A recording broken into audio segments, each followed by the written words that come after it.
Halo semuanya, kembali lagi bersama gua di channel Mr. W. Sebelumnya terima kasih telah mengklik video ini dan gua ucapin selamat menonton. Di kesempatan kali ini, gua akan kembali merangkum sekaligus menceritakan alur cerita dari salah satu film absurd berjudul Rubber. Film ini sendiri bercerita tentang sebuah band yang hidup dengan perilaku layaknya seorang psikopat. So, tanpa berlama-lama lagi kita langsung saja menuju ke alur ceritanya.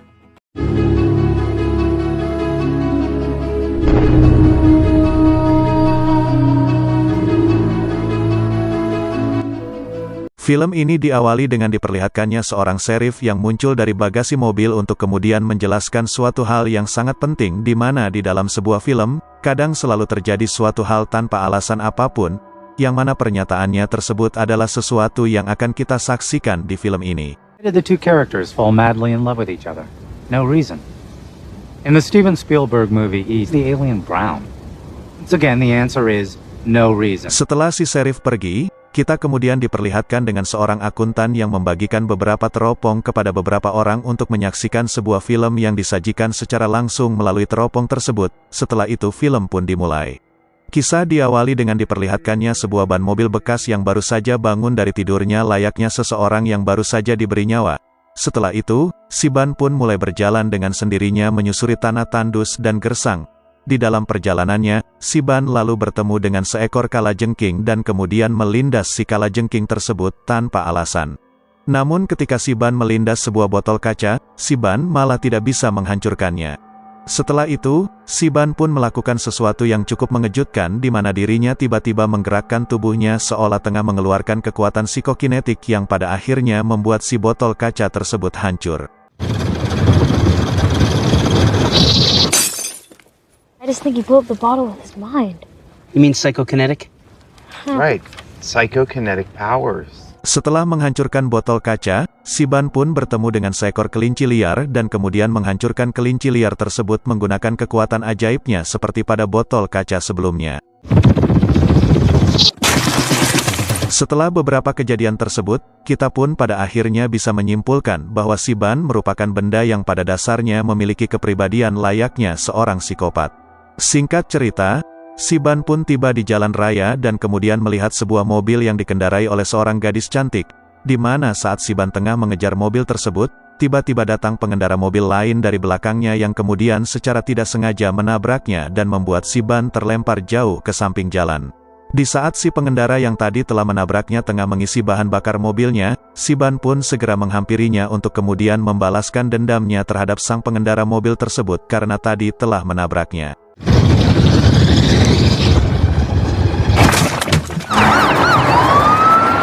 Setelah itu, si ban pun tiba di sebuah motel dan melihat si wanita cantik yang tadi dia coba kejar yang ternyata sedang menginap di salah satu kamar di motel tersebut, di mana pada saat itu si wanita cantik tersebut sedang akan mandi. At all. What, let me see. Stop, Dad! Give me that! Dikarenakan hari mulai larut, si ban pun memutuskan untuk bermalam di salah satu kamar di motel tersebut. Keesokan paginya, kita kemudian diperlihatkan dengan si akuntan yang memberikan makanan kepada para penonton. Dan di saat semua orang tengah berebut makanan, terlihat seorang kakek-kakek yang tidak ingin ikut serta memakan makanan tersebut dan lebih memilih untuk fokus melihat aksi si ban selanjutnya. Animals. Kembali ke motel, si ban yang pada waktu itu sedang menikmati mandi pagi di WC, tiba-tiba dikeluarkan oleh petugas motel di sana. Tak terima dirinya diusir, si ban kemudian memutuskan untuk memusnahkan si petugas motel tersebut. Sementara itu para penonton yang sedang menyaksikan aksi si ban terlihat sakit perut setelah sebelumnya memakan makanan yang diberikan oleh si akuntan, di mana rupanya makanan tersebut telah diberi racun yang bertujuan untuk membunuh semua penonton supaya filmnya cepat selesai. Dan di saat semua penonton mati, terlihat hanya si kakek yang tadi tidak memakan makanan dari si akuntanlah satu-satunya penonton yang masih hidup dan terus menonton aksi dari si ban. Kembali ke motel, kita kemudian diperlihatkan dengan si serif yang sedang bersama anak buahnya untuk mengolah TKP tempat di mana si pengurus motel mati sebelumnya. Di sana, si serif lalu mengatakan kepada para anak buahnya jika mereka semua sudah boleh pulang karena filmnya sudah dinyatakan selesai. Dan juga, situasi yang tengah terjadi saat ini sebenarnya adalah situasi yang sama sekali tidak nyata. Everybody, listen! It's over. We're stopping now. You can all go home to your families now. Life, Chad. We have a dead body over here. You out of your mind? It's not real life. Untuk membuktikan semua perkataannya tersebut, si Sheriff pun lalu menyuruh salah satu anak buahnya untuk menembakinya menggunakan sebuah pistol. Dan setelah menerima beberapa tembakan dari anak buahnya, si Sheriff terlihat berdarah namun dia tetap bisa berdiri tegak tanpa merasakan sakit sama sekali.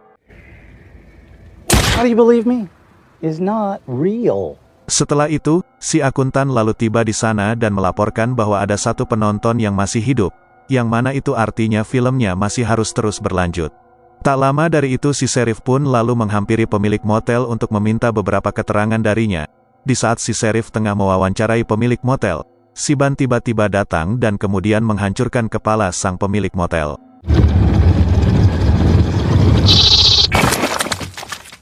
Setelah si Ban sudah pergi, si Sheriff pun menyuruh anak buahnya untuk mencari dan menangkap si Ban atas pembunuhan yang telah dilakukannya. Kembali kepada si kakek yang masih hidup, dia kemudian dihampiri oleh si akuntan yang membawa makanan yang sudah diberikan racun. Tetapi di saat si kakek terus-menerus menolak makanan yang diberikannya, si akuntan justru malah tanpa sadar memakan makanan beracun tersebut yang pada akhirnya membuat dia tewas pada saat itu juga. Sementara itu, si Ban tiba di suatu tempat di mana di sana dia menyaksikan beberapa orang yang tengah membakar banyak sekali ban bekas.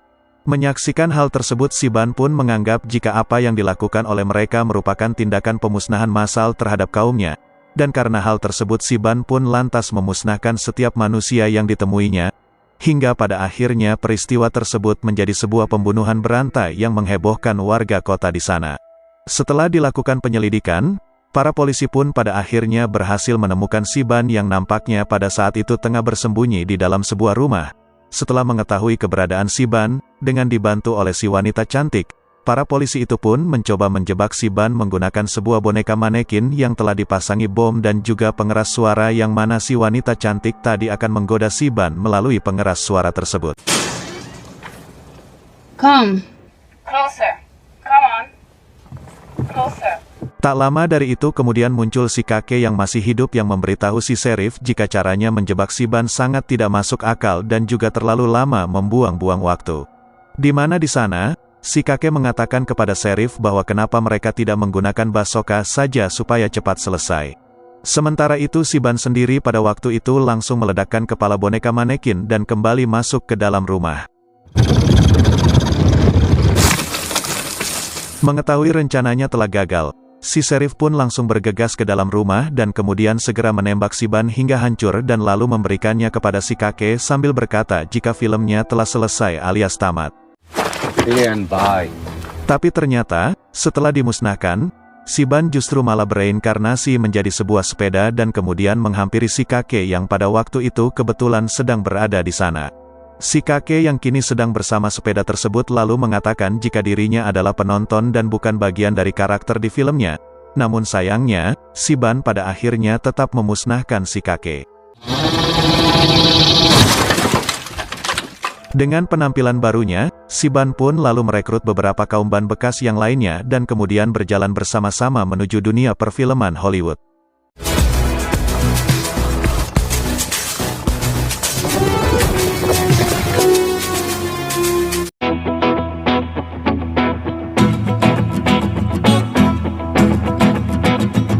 Dan oke semuanya, itu dia tadi alur cerita dari salah satu film absurd berjudul Rubber.